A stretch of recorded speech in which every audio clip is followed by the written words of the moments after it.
Under a full moon, Rabbi Svindika rises over a castle that looks expensive enough to hide 100 sins, and tonight it is not hiding them well. In the blood-soaked throne room below, bodies are scattered everywhere, and one battered figure is still laughing through the mess like the room itself is the joke. Then the Demon King turns on Hiltka and says he already knows what they have been doing, which is a brutal way to ruin anyone's evening. He makes it plain this isn't some random slaughter, it's an execution, then lands the final blow with cold, clean certainty, as if the whole palace just became paperwork. The answer is a blast of magic so violent, it comes with chained weaponry and enough force to carve glowing lines through the dark. Beams keep ripping across the land, shaking everything in sight, while somebody off-screen yells over the impact, like that helps. Someone finally snaps at Rabbi Svindika and asks how he dares pull something like this, which is fair given the crater situation. He answers by detonating with raw power, and then the accusations start flying that he has broken the order of the demon realm, meaning this mess has officially moved from murder to politics. The demon lord calls him out for going too far, but Vindika is already past listening. He rants that the old fossils clinging to Hiltka are choking progress, and asks how many crimes the old order brushed aside, which is a messy speech to make while standing in fresh wreckage, but he is committed to the bit. The response is that proper procedure for executions exists, and his judgment does not get a vote. Vindika laughs at that like it is the dumbest sentence he has heard all night, then screams back in pure defiance, because subtlety has left the building with the rest of the corpses. A young demon cuts in from a distance and says you cannot even accept obvious darkness, so how can Vindika be king, which is an insult with really specific mileage.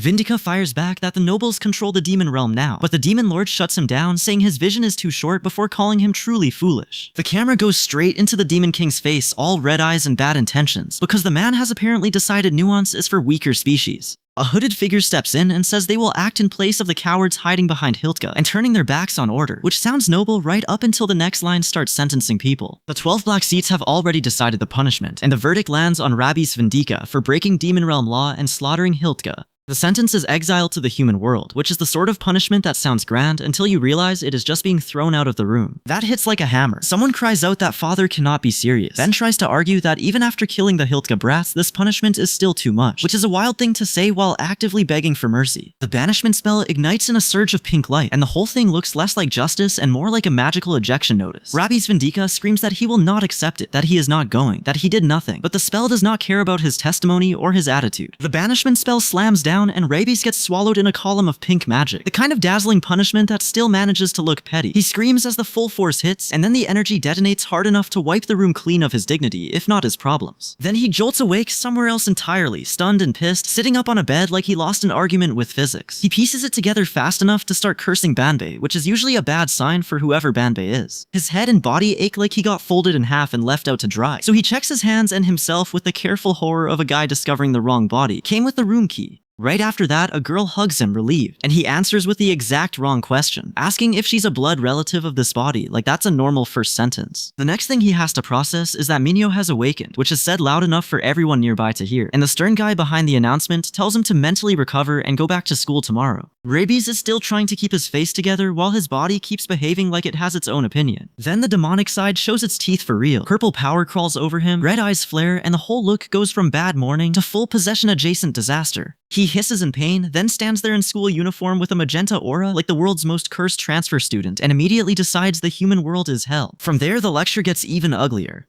He coolly talks about how humans barely live 100 years at best, then sits at a desk looking like he's counting down to a murder he finds administratively annoying, while the talk turns to a soul being erased here and two demon figures bursting out in pink light. One of them says the plan outright, go back to the demon realm and take father's throne, while another worries about keeping the Vindika royal line from getting into trouble again. It's a family reunion with none of the warmth and all of the succession drama. The body keeps betraying him, flinching on its own, and that little detail matters a lot when you're trying to pretend you're in control. Then the view shifts into pure menace. A huge figure looms behind a smaller one, grinning through supernatural energy, and the smaller body ends up slumped unconscious with a hand at its head like it got bullied by a nightmare. For one brutal second, only one eye is visible, locked tight with vertical streaks of energy tearing across the frame, and that's when the situation stops pretending to be manageable. Rabis is not driving this thing, not cleanly anyway, and the body knows it. Cut to school, where Minhyo arrives with a girl and gets asked what school this even is, like the label might save anyone now. He tells her to call if she feels unwell during class. She agrees, and the whole exchange has the exhausted energy of people acting normal around a problem they have not started to understand yet. Then the demon talk spills out into the open. One blonde guy on a phone tells others to give a proper welcome and hand over dues like he's collecting friendship taxes, while a blue-haired figure points at humans and tells the others to look closely. The lecture gets nastier from there, calling out how they worship demons and angels at the same time, which is a pretty ugly hobby when you say it out loud. That finally draws the blunt conclusion. Some demon wants to burn idiots like that away, and another adds the warning to remember it if they ever come face to face with humans. Charming crowd really. Great first impression. The human reaches in like this is a casual conversation, and gets greeted by a hand to the head instead. Rabbi snaps the answer back with a straight face. Then the whole thing detonates into a violent counter and a pained gyu-ha-ha, which is a pretty rude way to start a lecture. His demonic power reacts before he even finishes thinking, pink energy flaring up like his body got offended on his behalf. Rabbi squares up with one very specific thought in his head. This jerk is asking to die. He throws the punch with demonic force and lands it clean, sending the other guy skidding away with a miserable goo. Then the shadow behind him swells into something bigger, darker, and way more expensive looking than any human mistake should allow. And there he is in full demon form. No subtlety left, just power and bad intentions in one package. Rabbi's hoists the opponent and even the chair overhead like both are lightweight trash, then slams down with a face that says the rest of the conversation has been cancelled. Pink and white-blue energy start tearing across the space, catching one side in a blast while another hand comes up late to block the next beam. The brown-haired guy is gagging on the floor and asking how this even happened, while the dark-haired one just stands there looking annoyingly untouched. Then the source of all that swearing power shows itself, horns and demon glow included, like the answer was hiding in plain sight with a dramatic entrance fee.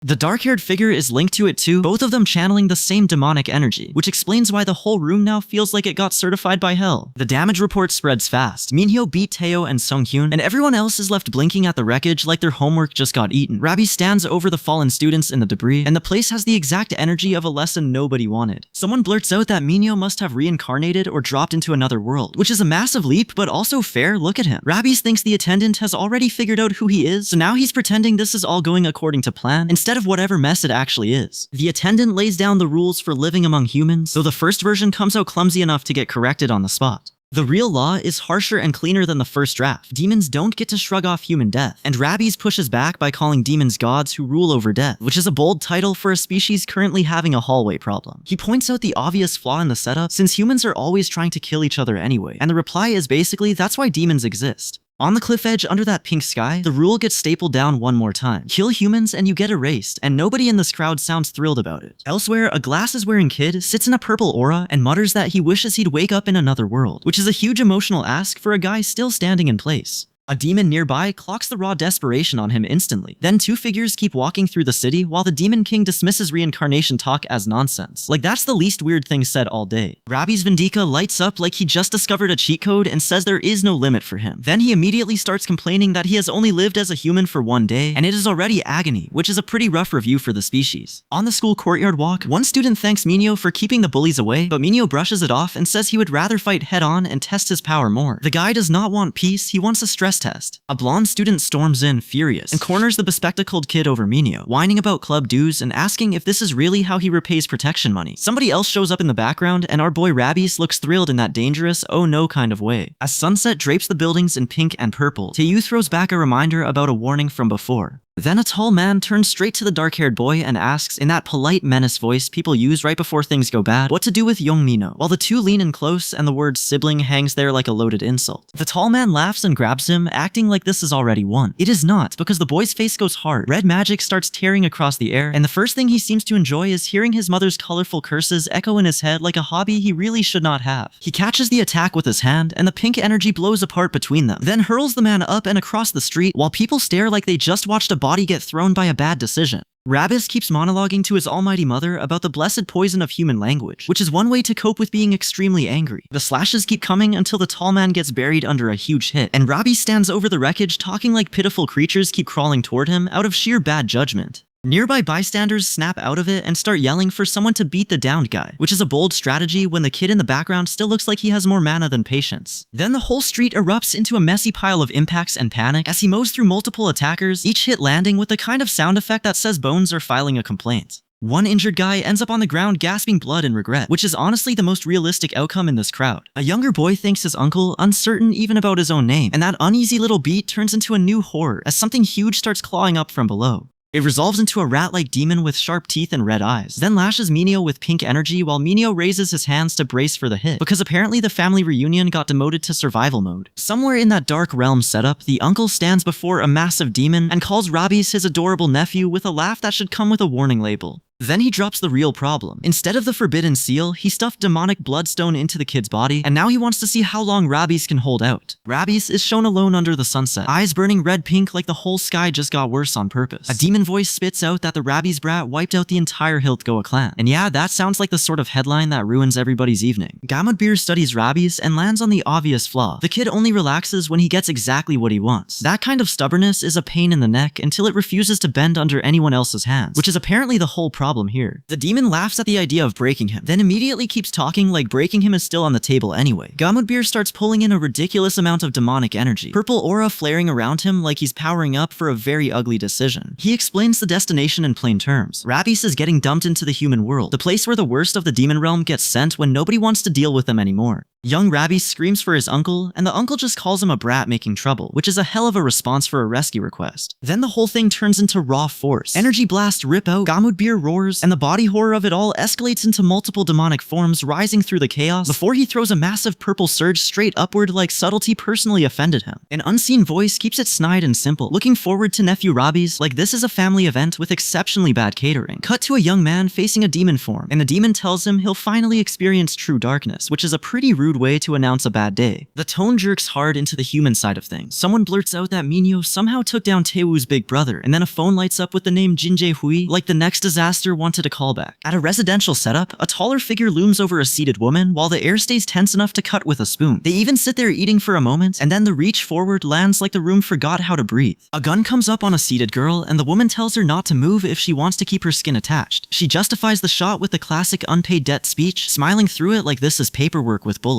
The victim cries out as the violence lands, face twisted in pain and panic. Gaehu gets hauled into the center of it, forced to look properly while the woman asks if she wants to guess what the marks mean, which is a wildly unhelpful way to start a lesson. The contact turns intimate in the worst possible way, all shadow and domination, while the woman asks if Jaehui thinks this is some kind of joke. Then she snaps at her for not understanding plain words, and somewhere on the floor, another man just lies there like collateral, finally checked out. A hand claws across a young man's face and he recoils hard, so the attacker grabs his hand and forces the issue with a threat about carving it into his skin if needed. Bro really said bodily trauma as customer service, which is a creative but awful approach. Cyan steps in with a name and a warning, telling the victim to listen carefully while holding the gun steady. He follows it with a last chance ultimatum, the sort of line that means the clock is already done, being polite. Later, a young man freezes over a keyboard and wonders if it's really okay to complete this, which is usually the exact moment the bad idea starts sounding organized. Then his eyes flare white, and he goes from hesitant to terrifying in one ugly breath. Even through the pain, he shouts that no pain in existence can make him yield. After that, a student's face hardens into the kind of determined look that says an app matters more than common sense, so whatever this thing is, it has already become a problem. The glowing-eyed commander doesn't waste syllables, he just snaps for the job to be ready with no mistakes, and that's all the warning Rabis gets before the whole thing starts smelling expensive and dangerous. One student is stuck in that special lane of panic where your brain asks for instructions and only produces static. He looks at the problem and thinks, what on earth am I supposed to do? Which is a fair complaint when the stakes are already this stupid. Then the warning lands. Getting mixed up with Jinja Hui is bad news even for Mino in his current state. So the rule here is simple apparently. If you're strong, you might survive the conversation. If you aren't, you're decorative. A mysterious figure comes into sharp view, and the next beat turns into a mess of motion as orange hair cuts through the air with a flowing strike. Someone spots Seunghae and blurts his name like they've just seen a ghost that pays rent. Seunghae ends up sprawled on the ground while everyone else just stares at the damage like their collective alarm system failed. Meanwhile, a different voice with an inhuman look in the eyes fixates on something stuck on a human, like even this place has rules it finds annoying. The hallway turns into a live wire. Students rush in with that frantic energy only school kids and disaster victims can manage, hauling the injured toward the infirmary while somebody asks what happened to Seunghae, and another voice screams for him to wake up faster. Now the name lands, Orseal. The red-eyed observer recognizes him immediately, and then a hooded figure shows up and hands down a decree about forgetting things, which is a grim little convenience for people who enjoy rewriting panic instead of solving it. That hooded red-eyed figure pushes into the medical room while the guy in the blue shirt is left outside looking lost, which is a rough look when your enemy already owns the vibe. Then the hooded one erupts in light and basically asks why everybody else is acting like it matters who he is. A close-up makes the truth uglier. One supernatural red eye right there in the open. Then the question gets stripped down to the core of it, because once the slashes start flying, the only useful thing left to ask is what exactly this thing is. The answer is destruction. He launches a brutal supernatural attack, glowing cuts ripping through the space until the girl recoils, and the aftermath is doing all the talking for him. She finally says it out loud, a demon. The fight keeps escalating with magenta energy slashes, and then he steps closer, enough to show the demon-marked face he was hiding behind the hood, like that was ever going to help.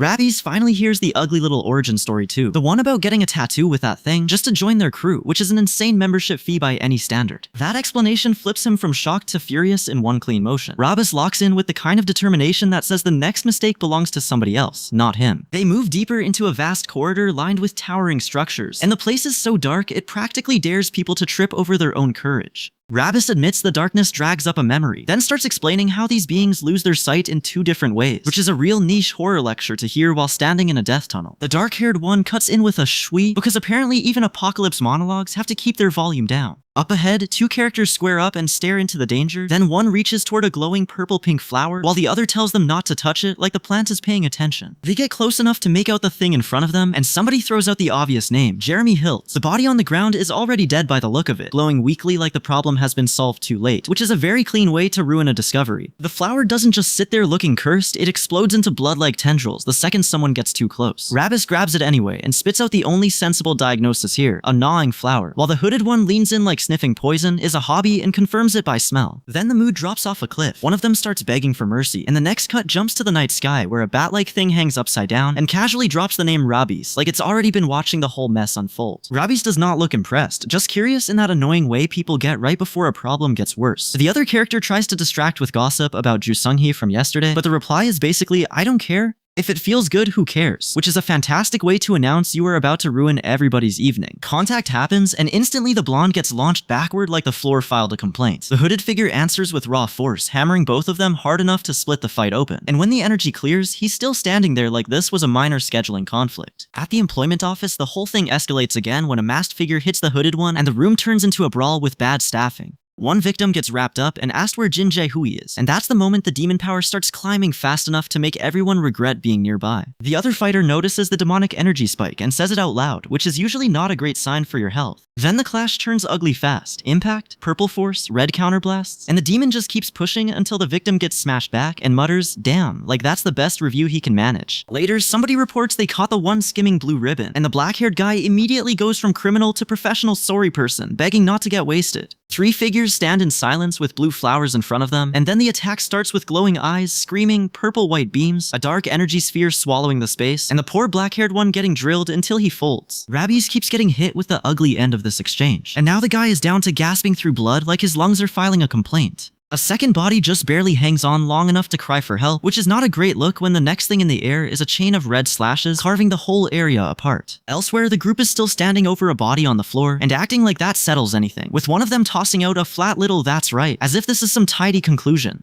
Then the lighting drops into pure menace, a face swallowed by darkness, then the same face coming back with glowing eyes, which is usually where plans stop being plans. From up high, one watcher is already doing the math and hating the answer, muttering that at this rate he is going to get screwed too. He starts hammering a call into the phone like volume alone can fix a disaster, while another desk-side figure reaches for a glowing screen, and the whole thing feels one bad step away from collapsing. Sion is the one who pays for the delay, screaming with blood running down his eye and face, which is a brutal way to learn nobody is picking up. On the line, he says he was going to check in person, but the kids there would not listen, and the frame around him makes it very clear the kids are now on the floor and not giving feedback. Power starts radiating off him in close-up, and that is enough to send Jin Jae-hui straight into shock, stammering as he tries to make sense of what he is seeing. Then the Demon King is standing over the fallen youths with the sort of posture that says he was about to ask something unpleasant, and the question hangs there with no mercy attached. Jin Jae-hui is holding something when the realization finally hits, and the whole mood shifts from confusion to this is worse than I thought. In the stairwell, he spots a white creature batting at a ball like it has nowhere urgent to be, picks up a gray cat creature, and then gets the full answer when the thing snaps into its demonic form, and he blurts out a horrified sound. He demands to know what exactly this thing is, and the Demon King stumbles through the answer like the words are expensive.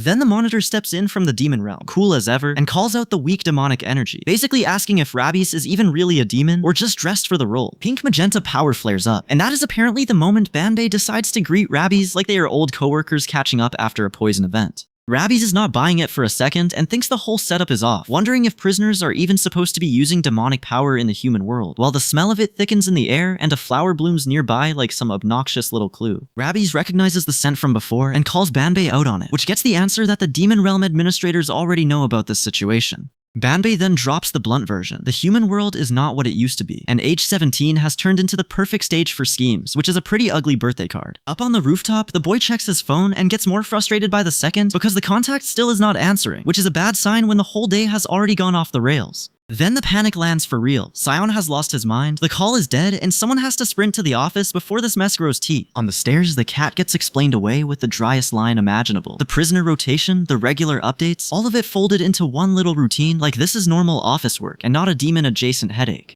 He stands there holding the creature and looking stunned, which is fair since the job description clearly forgot to mention the part where the cat might start lying to everybody. He sizes up the situation and lands on the only graceful option left, which is to handle it himself. Not much room for negotiation when the whole thing is already this rotten. Then the blue-haired guy is on the stairs asking questions while Rabi sits there holding the cat like this is some cursed office pet policy. He presses for a name and the answer comes out plain, Sion. Meanwhile, Minho is tearing down the street near the India curry place, panicking hard enough to skip dignity entirely. He knows something is wrong, and the expression on his face says he's 1 second away from getting there too late. Then the adults corner Sion and hit him with a question that matters. He's the developer who won, right? The whole ugly setup clicks a little here, with the app and its owner now sitting in the same room as people who clearly want more than a handshake. One of them tells the target he's worth more than that, then casually orders, burn him now. The next face on that guy is pure determination mixed with cruelty, the sort of expression that says paperwork was never going to be the worst part of this. Minho gets erased in a blast of magic before he can do anything useful about it. No long goodbye, no heroic save, just a body and a flash, and one more problem the room pretends not to feel. Cut to a van where a man is standing outside with Sion visible inside, like he's been packed away for later. He tells Sion to look next to him, and the answer is extortion in a neat little sentence. Hand over 50 million won in cash and the app you made. Sion refuses flat out. He didn't build this thing to sell, which is a charming principle to hold right before criminals start acting offended by it. The other guy leans in with that thin little threat, saying that's just what you think. Then the pressure snaps. Sion dumps out blue energy, and he slams the attacker with a powered strike like the room finally remembered he's not here to be collected. That's when the next headache shows up on the rooftop, with Sion and his people staring down at Rabis and the others like they've been waiting all day to make this annoying. Sion introduces himself, calls him a little punk, and then drops the ultimatum: comply or stay locked up for life. Elsewhere, 3 captives are staring at a kid while one of them wonders if he's really the developer, because the whole setup is embarrassing on sight. A man with glasses spots the app name, I'm here, and the pieces start lining up into something nastier than a simple tool. The purple-haired man explains the real trick. What Sion made is the core of the blue ribbon operation, the part that lets them control the market however they want. Then he spells out the ugly upgrade, that the app's location sharing feature between users is going to be their weapon, and the guy with glasses even announces they're finally going to start selling Blue Ribbon in earnest. So they're not just pushing product, they're going public with it. That's the whole game apparently. Turn a convenient app into a leash and call it business strategy. The spread keeps moving at school, where someone tells Choyori to sign up and add an ID, and suddenly the classroom turns into a group project nobody asked for.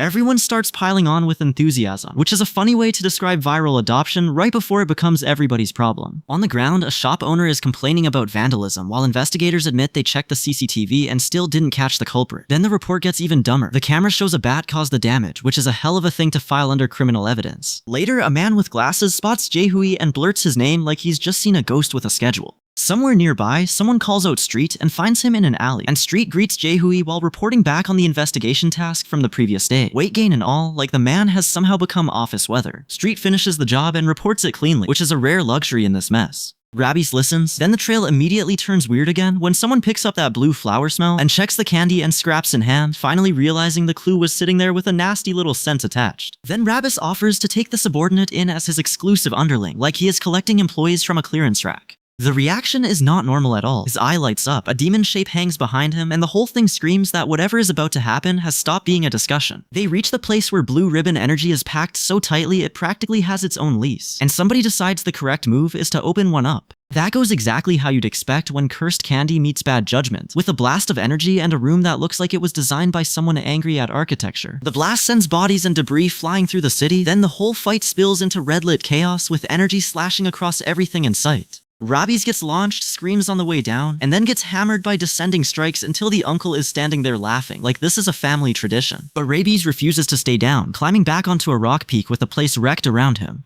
Then the scale jumps again. A massive dark thing drops through the air, lines carve across the scene, and the next body hit is just someone curled up in pain among purple flowers, swearing through the damage. A dark-haired figure checks whether Rabi is dead, and the answer is apparently not yet, which is doing a lot of work here. The gnawing flowers on the ground give the real clue away, and the speaker realizes the group has been hiding among them like that was ever going to end politely. Up close, the culprit is not some harmless plant decor, but a monstrous flower-headed thing, and the face beside it looks way too calm for what is in front of it. One look from that eye says the situation is now fully personal, because the little botanical nightmare has dragged the whole field into a standoff. Then the explanation lands. The flower creature devoured abandoned celestials and torn demons, which is a disgusting resume to have. Around it, the purple void blooms with tentacled roots, glowing energy, sparkles, and two demon-like youth standing together in the aftermath, like the worst kind of reunion photo. At night by the ocean, the boy lays out the ugly little history lesson. Something got burned away in the past, and the Demon King wiped out an entire realm. The girl listens like this is normal dinner conversation, which is a pretty wild choice given the subject matter. In the wasteland, he explains where the flower came from, and the girl's reaction says she was hoping for literally anything else.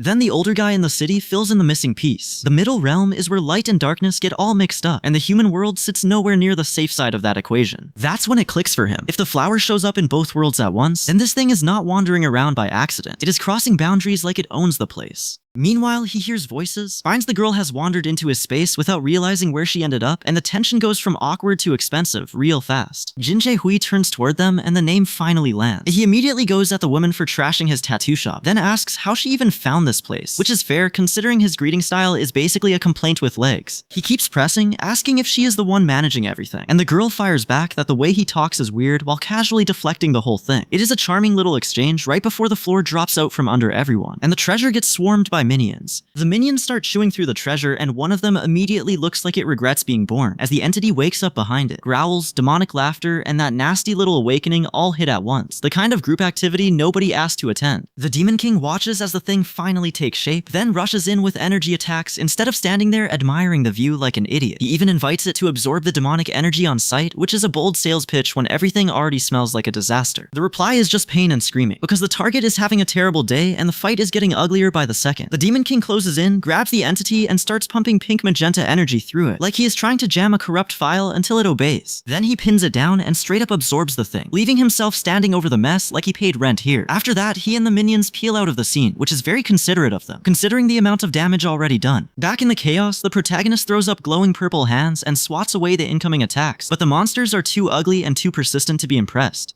Three of them laugh with those purple streaks behind them, then slam him so hard he gets launched back with the kind of force that ruins posture for life. He clenches his fist and realizes the nasty part. The more evil spreads, the more violently his power answers back. That response surges into a full red-eyed pink magenta overload, and he screams while the energy keeps climbing instead of listening to reason for once. He drives power into both hands, then drops a massive pink magenta blast straight down like he is trying to bury the problem under the pavement. The attack keeps stacking into a bigger purple-pink surge wrapped in runes and aura, because subtlety got left behind somewhere around the first explosion. The impact catches a man and sends him crashing, while a demon-faced figure recoils and shrieks as the blast tears through it. Both figures brace against the detonation as it shoves them backward, and that is the entire mood now. Everybody losing ground, nobody looking graceful doing it. Rabbies keeps dumping power down from above, and the poor guy below gets carved up by cascading magenta slashes like the air itself signed a complaint. He throws up a response, shocked that one person can spam this much violence solo, and honestly fair, the math is offensive. Then the attack widens into a stupidly huge fan of magenta and white cuts, all wide arcs and no mercy. The man braces, runes lighting up across his body as he absorbs the impact instead of politely dying like the blast expects. Rabies plants both hands and pours the whole mess straight into the ground, compressing the magenta surge like he is trying to hammer the fight into the floor. At this point, subtle tactics are dead, buried, and probably still getting hit. Somewhere else, a woman trapped in somebody's grip apologizes to Youngmu Appa, which is a grim little conversation to have while being physically handled.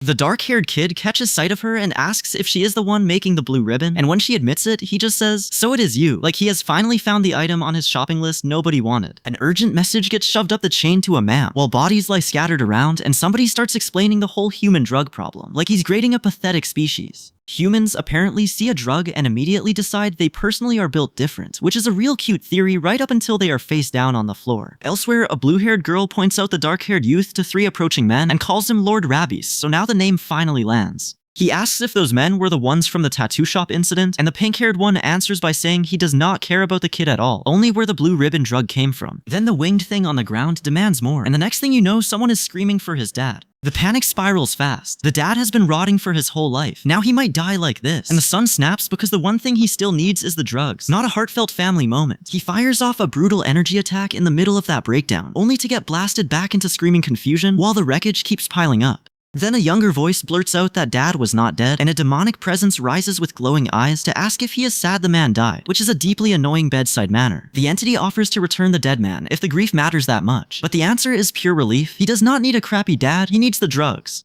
That is the ugly little switch, and the thing answers by stretching out tendrils, promising the gnawing flower protection from betrayal and a pact that keeps him covered if anyone denies the flower later. He takes the gnawing flower, and the pact energy surges through him like the deal just found his nervous system and moved in. His face twists, his eyes start glowing, and now the problem has a fresh power source with terrible priorities. Pact energy snaps through Rabi's arm first, then the whole deal crawls up his body like it owns the place. Tendrils swallow him from the inside out, and he rises from below as something rewritten, the kind of transformation that does not ask permission and definitely does not care if anyone is impressed. The others catch sight of him and immediately clock the obvious problem. This bastard is not human. That leaves everyone in the room with the same bad options. So the order comes down clean and ugly. If anyone shows up betraying loyalty and denying the gnawing flower, kill them. 3 blue orbs rest in his palm, then the power wakes up in a burst and the thing fully peels back its mask. Lord Balwer Hilt is finally named out loud, like the room needed a label for the nightmare before it got any worse. A title card slams in with Demon King imagery, then the same command gets repeated for anyone who betrays loyalty and denies the gnawing flower. Same sentence, same execution order, same cheerful lack of mercy. More power detonates around him, and now Lord Balwer Hilt is standing there in full demonic form with the engine already running. Somewhere nearby, the fight starts moving at a speed that makes everyone else look like they are buffering. Rabies turns his head away, but the thought is loud enough anyway. That one is my king, and he had better stay my king alone. Then he drops in with pink blades screaming downward, because subtlety died the second the energy started flying. The exchange turns into a wall of magenta beams, all impact and no dignity. He absorbs or channels some of it. Then the whole mess pays him back with a scream that sounds half pain, half power dumping through a broken pipe. A flashback cuts into the purple-haired one striking a younger figure back then, and Rabies' rage finally gets a face. He snarls about the bastard who ran away like a coward all by himself, while his eyes go red and his smile turns mean enough to crack glass. One red eye locks in as he asks where that bastard boar is hiding now, and the answer is apparently more violence. Purple energy erupts, he roars about anyone insulting Lord Boar, then charges with a fist raised and a promise to kill them all with his own hands. The defender tries to hold the line with crossed arms and gets shoved back for the trouble. Rabies keeps pressing, claws out, laughing through more energy fire, then rips upward with multiple blades until the other guy is left kneeling with his head down, which is a pretty rude way to end an argument. Rabies stands over the kneeling defender like the argument already ended and the receipt still needs signing. Then he opens up with a roar, glowing eyes, and a magenta/barrage straight down. The sort of overkill that says he missed the part where restraint exists. He's huffing hard now, one eye turning red again, while the blue-haired onlooker panics and begs him to stop like that has ever worked on a guy this far gone. The clash detonates in a white flash, and the elf can only think that if they were in the demon realm, maybe this would be less of a disaster. The observers see the gnawing flower test subject finish fusing, which is a terrifying way to describe somebody becoming even more of a problem. The Elder calls it out for what it is, a point where he might actually die for real this time, and Rabies' soul gets dragged into the conversation like that's somehow the smaller issue. Banbei wears that ugly grin and explains the real problem. Rabies is obsessed with cleanliness. Then the dark closes in and the whole twist lands, because this guy absolutely cannot stand anything dirty, and that is apparently the button you press to get a monster moving. Somebody is yelling through blood and bruises, already past the points of dignity, and then gets flung backward into the night with supernatural speed. From there, Rabies keeps talking trash about not wanting to touch the opponent's stinking body, which is a wild thing to say while standing inside a murder storm. He answers with a massive diagonal blast that carves the space apart and keeps ripping through everything in its path. Even when the counter gets through and blood shows on impact, Rabies just throws back bright magenta claws, like getting hit was a warm-up instead of a warning. Mid-fight, the shock finally hits him. How does a human bastard have power like this? Rabies spits back, glowing-eyed and furious, and both of them are lit up in pink auras as they slam attack into attack with zero interest in survival. The collision sends one fighter tumbling backward through the city, then straight into another round of punishment, as purple energy and multi-strike blasts keep hammering him down. At this rate, the floor is doing more work than either of their legs. Meanwhile, the white-haired guy in the conversation recognizes the name. That's Rabies. The explanation gets uglier from there, since he can use only a portion of Rabies' true power, which is a ridiculous sentence to hear right before somebody transforms. The powered-up fighter bursts out with white energy slashes and lands a clean shot across the white-haired guy's face, then sends him flying back to the ground. Bro really went from talking to getting introduced to gravity in one sentence. A fresh blast slams into the structure, and then the thing behind it finally shows itself, mouth open and face warped into something way less human than before. Rabies answers with a huge purple explosion, so the last layer of manners gets buried under a very expensive-looking counterattack. Rabies drags himself out of the smoke, and the monster face drops away, snapping back into a human shape like it's trying to act normal after that little freak show.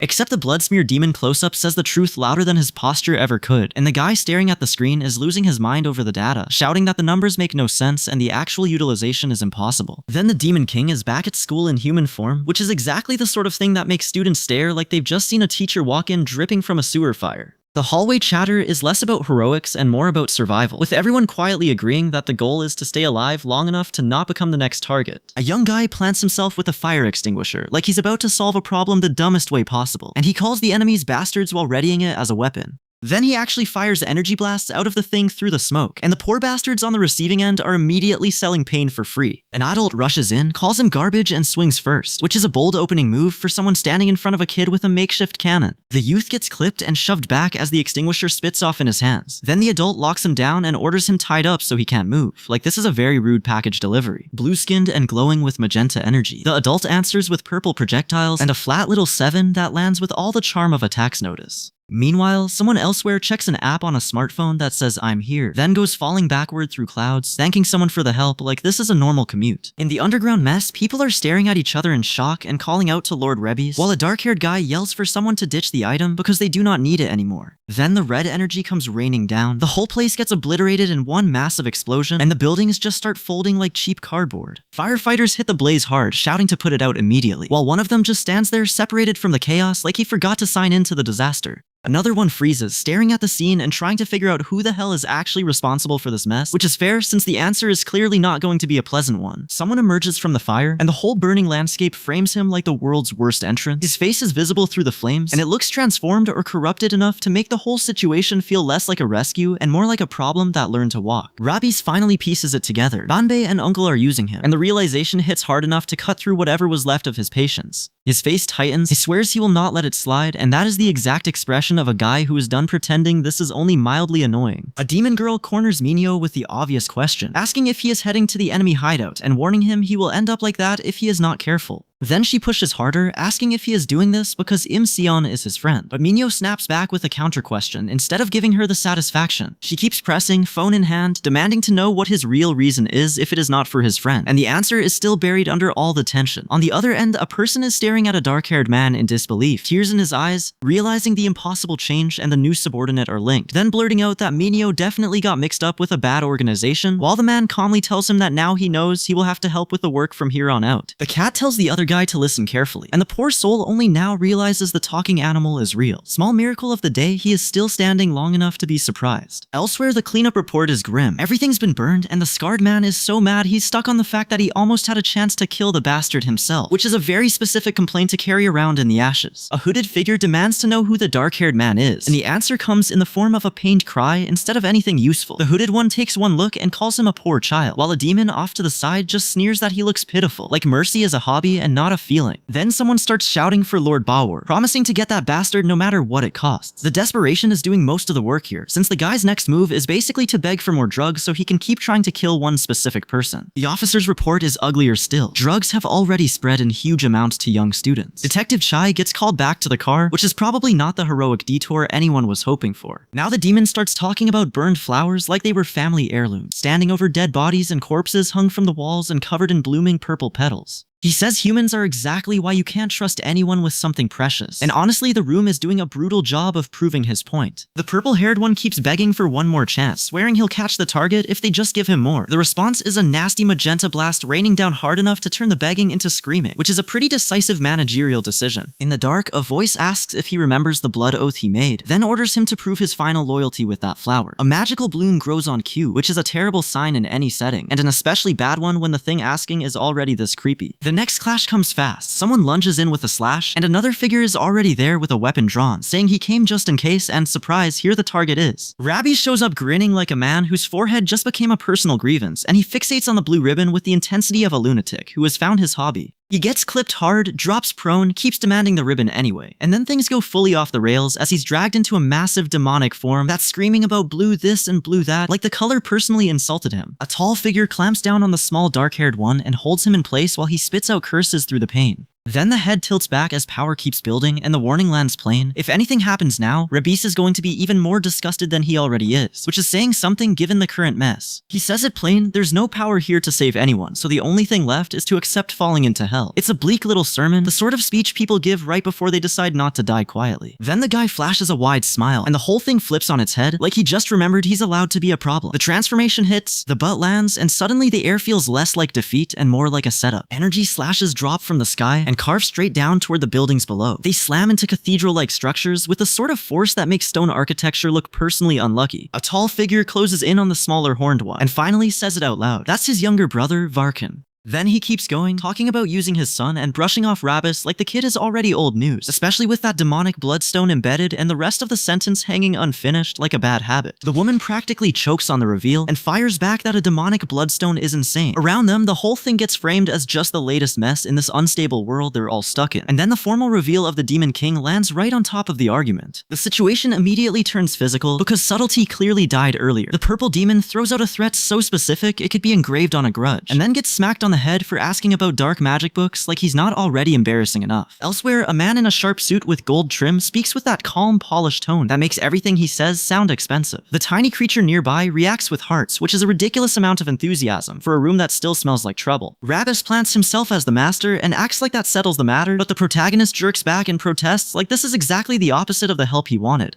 Then Bro starts laughing in a way that makes even the air look nervous, and the threat about ripping out Banbi's eyeballs is delivered with the confidence of somebody who really needs a hobby. The protagonist asks what happened to the real Minho, and Minho just sits there listening, calm as anything. Robbie lights up talking about the demon realm like he's describing a favorite vacation spot, while violent scenes of torn flesh and screaming fill in the kind of details nobody needed but everybody now has. Minho tells him to keep treating him the same way as before and not to go running his mouth anywhere. It's a simple instruction which is rare in a conversation this cursed, so naturally it lands like a lifeline. Minho watches the woman help others even though she is clearly not built like a frontline hero, and he calls it strange in that flat way people use when they're quietly impressed. She's wearing a party hat too, which is doing a lot of work against the emotional damage. Then the Demon King is yelling about finding the brats who egged him, and the hallway turns into a mess of reactions from the woman and the men around her. One blue-suited man swings hard enough to leave claw marks across another face, and the whole place keeps collapsing into louder bad decisions. A woman screams and lunges with red energy clawing through the fight, then another attack comes from overhead with somebody already on the floor. It's all panic, impact, and very little dignity, which is apparently the house style now. She begs him to stop and drops the one detail that matters most right now. It's Minhyo's birthday today. That should have been a soft landing, but this crowd treats birthdays like optional background noise. After the damage, she apologizes to the kids over and over, only for them to tell her she didn't do anything wrong. It's the kind of scene that makes the yelling in the next room feel even more pathetic. Back in the office, a staff member bursts in waving a tablet and practically vibrating with bad news. The video of Minya is blowing up, and the young man on the screen is shouting about filming and demanding to know who the hell anybody thinks they are, while the cafe crowd watches the whole thing spread like a fresh disaster.